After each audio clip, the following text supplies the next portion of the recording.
just going to quickly talk about a variant of this problem, and that is the time-dependent case. So, what happens if instead of R, I'm going to make this 2 liters per minute. That's the rate at which we're putting in this 100 grams per liter saltwater solution. And instead of R here, I'm going to actually only drain it at 1 liter per minute. So what changes? Well, instead of there always being 1,000 liters of water, since we were pouring and draining at the same rate, we're now gaining 1 liter of water every minute because we're putting in 2 liters, we're only taking out 1 liter. It's still well mixed, everything else is still the same, but the water is changing. So then what happens to the differential equation? Well, let's look. So we have, I'll keep this here. We have dq by dt.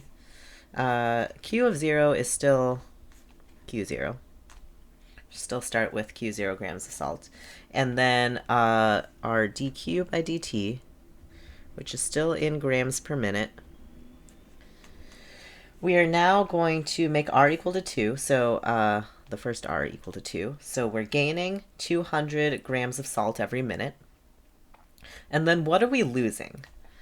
Well, before we were losing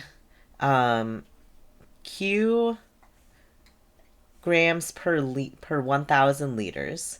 Now we're losing Q grams per what is the volume? Well, the volume starts at 1,000, and every minute we said we gained 1 liter.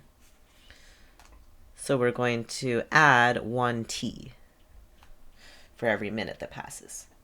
That's now the grams per liter in the tank. And then we're going to multiply by this rate of 1 liter per minute so that we get grams per minute.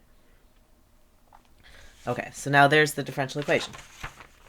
We have dq by dt is 200 minus q over 1,000 plus t. And what's the difference? Well, notice all the previous differential equations, all these versions that we wrote, are separable. There's no t's at all over here, only q. R is a constant, so it doesn't matter. Here we've got t's, so this is no longer separable, but this is a first-order linear differential equation, which we have learned how to solve. So you can still solve this.